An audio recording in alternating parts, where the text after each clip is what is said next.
Black women are the most unprotected and disrespected people in society because our pain and sorrows are made into jokes and memes.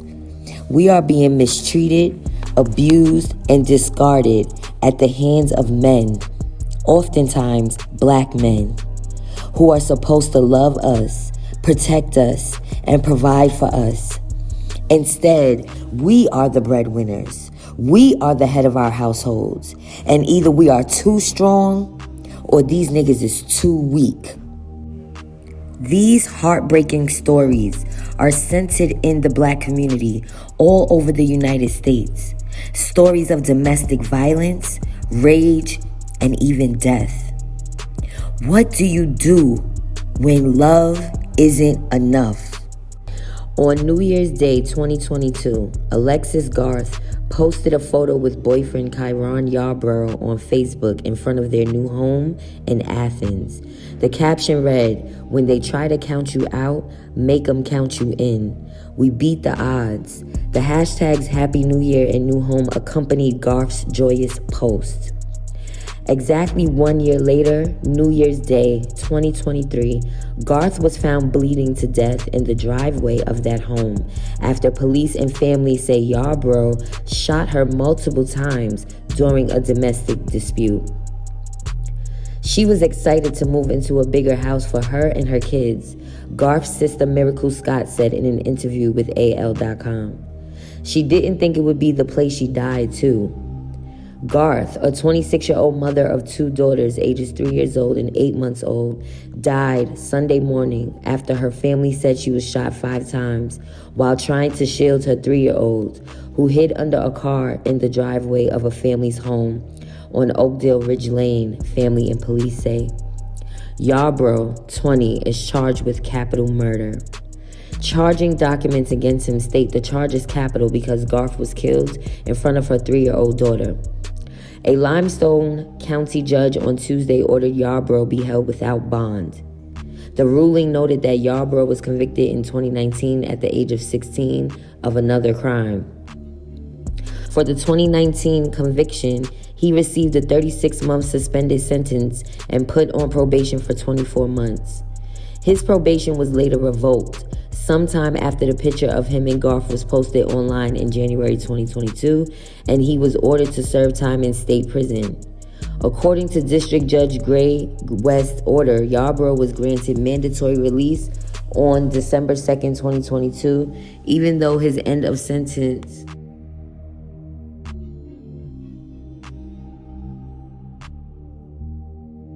was not set to be completed until May 2023. He was allowed to return home where Garth was fatally shot less than 1 month later. Family said the deadly shooting happened as Garth was trying to leave the abusive relationship. In a Facebook Live video, ALEXIS Garth's mother, Shunetta Garth, chronicled the hours leading up to her daughter's death.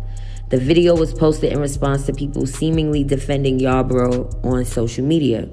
According to her mother, Garth had visited her at her home on New Year's Day 2023 and then went to Huntsville to be with friends. When Garth returned from Huntsville to her mother's house, Yarborough showed up to drive her back to their home. Let me tell y'all something. Let me tell y'all the story. For everybody who jumping here and there talking about somebody don't know the story, bitch ass nigga, Darian, and any other bitch, y'all said it. I should be mourning my child, and I am, because she was mine. Let me give y'all the rundown. I'm the mother. From the call to the Ring video doorbell to my grandchild hiding under a car to my daughter being on the phone to me calling 911 while leaving my house, asking them to get there because I couldn't make it in time. Y'all want some motherfucking prayers for your boy? Anybody can come see by me. I ain't the baddest bitch, but y'all hoe ass son took my daughter. your hoe ass friend took my daughter. I called many times, y'all, begging them to get their boy. I even called last night.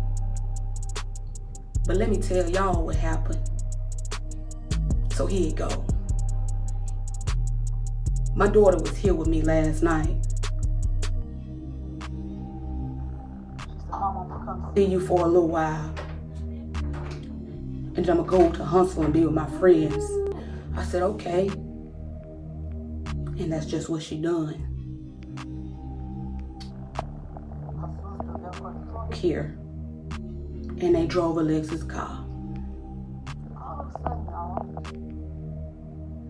My door swung open. I got that on video as well. I can pull up everything I'm saying and show it to you. Black and white don't lie. And one thing about me, I ain't never lied, and I'm definitely not gonna lie. If it was justifiable, then it was justifiable. But my nigga, this one justifiable. And they went home to their house. A little while later, my baby girl Miracle, my brother Trey, and Mary Jones, who was here at my house, got up and went to Buc-ee's. In the process of going to Buc-ee's, Miracle noticed she had left her keys in Alexis' car. Alexis did what any big sister would do. She jumped in her car. She met Miracle at Buc-ee's. She handed her keys. Miracle came back to the house. 10, maybe 15 minutes passed and Miracle phone rung, not mine. And Miracle jumped up and said, I'm tired of this shit. She said, I'm sick of this nigga putting his hands on my sister. And you know what I said? I said, I am too. I went to the back, y'all, to find my gun, but I couldn't find it because my husband had hid it. But I still got in the car because I was gonna fight, because she's mine. Her daddy, her uncles, her brothers, nobody put their hands on her. So what the fuck give that nigga the right? So anybody who wanna tell the truth of the matter, let's tell it. Yeah. Jump on here now and tell how you been jumping on my daughter.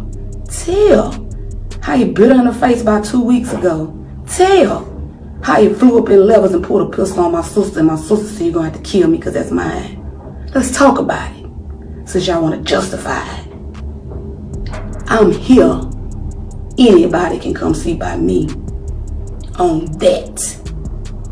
Moving on. Put your seatbelts on. Moving on. While we in progress of getting to my daughter's home, she called back. Bitch ass boy talking about don't know the story. Bitch, I'm gonna give it to you. She called back and she laid the phone down. I'm gonna tell you what he said on my son. He's 6 feet deep and I'm finna have to put my daughter there with him. She said, Karen, she just a baby. Why would you hurt her? He said, I'm gonna kill her, I'm gonna kill you, then I'm gonna kill myself. I started hollering. I knew I couldn't make it in time. So I called 911. Yeah, me. I called 911. Me. I called him and I said, could y'all please send the police to my daughter's house? My grandchild in the house and my daughter and her baby daddy. And he got a gun. I'm coming from town, Alabama, and she's still on the back of Athens, and I can't make it in time. The lady said, let me transfer you. She transferred me real fast. She did that. I told them what was going on. We still en route, y'all. Down by Buc-ee's, up Lindsay Lane, cross that way, back up Nick Davis. While we we going in one way, the police going in the front way. Now y'all tell me if I'm wrong, because I ain't got to lie about nothing. It was my child. The police stopped 2 houses before her house because they don't pull up on houses where the incident is. They pull close to it and they get out and go up. When they were pulling up, he was shooting my daughter. Now let me tell y'all this. So, tell the story. I dare any bitch to jump on here. Please do it. Please. I'm begging. I'm begging y'all. Jump on here. Jump on it. Body cam don't lie. The Ring camera on my daughter's door don't lie. What I saw would never lie. Me and my daughter pulled up and the officers were already out their car, y'all. My daughter was laying on the ground. Karen was laying on the ground. Alana Chanel Tucker was in the front of a car with a police officer. I jumped out, screaming. He said, "Ma'am, you have to get back in the car." And at the time, I thought this was being real low down to me, but it wasn't. I didn't know what was there at the moment because it wasn't dinging on me. I thought my daughter and he was laying on the ground because it was a domestic dispute. And y'all know they'll put you both on the ground. When I pulled up, I saw my daughter move. Her legs moved. So I'm like, okay, they there. I said, "Sir, give me my granddaughter." He said, "Ma'am, get back in the car." I said, "Sir, give me my granddaughter." He said, "Ma'am, you're going to have to get back in the car." I said, "Sir, you're going to kill me out here giving me my granddaughter." He said, "Ma'am, get back in the car." I changed, y'all, so I got back in the car. So I heard him say, "Do you have a medic bag?" to another officer.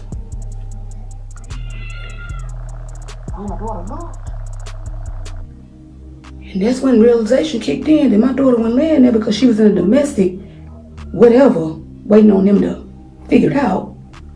My daughter was laying down her own blood, y'all, running down the sidewalk like water if you wash a car. And the reason my granddaughter was in front of that car is because the man had to stand with her where he found her at. My granddaughter was smart enough to go hide under a car. My daughter died, y'all, for protecting her daughter. See, he shot my daughter 5 times. Hear me when I say this. 5. 1 in one side, 1 in the other hip, and 3 times in the stomach. Guess what? But the measurements of the bullet holes showed that she turned one way because she had a little personnel, and turned another way because of the little personnel. And Honey ran, and she hid. And when it spun her around, he shot her 3 times in the stomach. Yeah. Of it. Guess what? The officer told me, because I can play this off my head, I ain't gonna never close my eyes and I see it. When they were pulling up, before they got out the car, he shot her. Laid himself on the ground, pushed the gun over, and said he surrendered. Nolan, I've been outside talking to neighbors all day about this early morning shooting, including one man who says that he noticed erratic driving from the people that were in the house behind me. Now, if you take a look at your screen, you can see the mugshot of 20-year-old Kyron Yarborough, who was arrested early this morning. He's charged with capital murder for shooting and killing 26-year-old ALEXIS GARTH. At 4 o'clock this morning, Athens police officers responded to a domestic violence shooting call where I am on 22,000 block of Oakdale Ridge Lane. When officers arrived, they say they found Garth in the driveway. She was taken to Huntsville Hospital where she later died of her injuries. I talked to a man who was at the home next door and detailed his reaction when the shooting happened.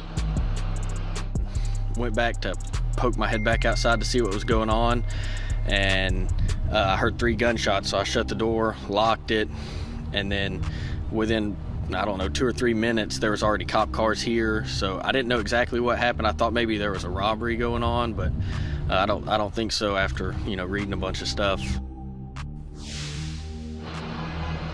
Athens police tells us this is still an active investigation. As we continue to learn new details about what happened this morning, we'll update you on air and online. Reporting live in Athens, Daquan Lee, 48 on your side. This story is truly heartbreaking. My condolences to the family of ALEXIS GARTH. My condolences to her children, her mother. This man did time in prison, it seems. Putting 2 and 2 together, she was pregnant at the time of them purchasing the home. And that was January of 2022. And then a year later, he had just gotten released from prison December 2nd, 2022. And I guess somehow he figured she was cheating on him. And there's people on social media from his side of the family, some of his friends, saying that, oh yeah, he just shouldn't have did it in front of the kids. He should have handled his business once the kids was safe inside. What? So that the children don't have a mother? Why don't you just leave her? Why don't you just break up? Because 2 lives are lost. He just came home from doing almost a year in prison. And he literally is facing capital murder. This story is so heartbreaking. So many children are growing up without their birth parents. The domestic violence rates are so high in the United States during this time. It is outrageous. Again, my prayers to the family. This story is fairly new and is still developing. So I will make another video once new developments come about. And ladies, we have to make better choices in the men that we have children with. And that's including me. This is no shade because I have a story to tell, all right? I tell my story all the time. I waited for my children's father while he was in prison several times. I was there for him in his lowest times. And I was entertaining other gentlemen because guess what? You're not getting the love and attention that you would normally get while your man is out on the street. And so we are human beings, male and female. They always say, if a female was locked up, would the guys hold us down? No, they would not. We know where our heart is, but if a man goes to prison, that's an automatic breakup because the judge broke y'all up. The law broke y'all up. So we don't know. This is all alleged. This is from social media that I'm getting this information from. I'm just saying if that is the case, I can relate. I'm not going to say I cheated on my children's father or I was a willing participant, but I definitely was lonely and I was entertaining guys on social media. As soon as he came home, he looked at my phone. And that's why our relationship ultimately was strained. And so prison affects not just the inmate, but the people that they leave behind. This story is so chilling to me. Again, I will be following up. Thank you for tuning in. To win love isn't enough.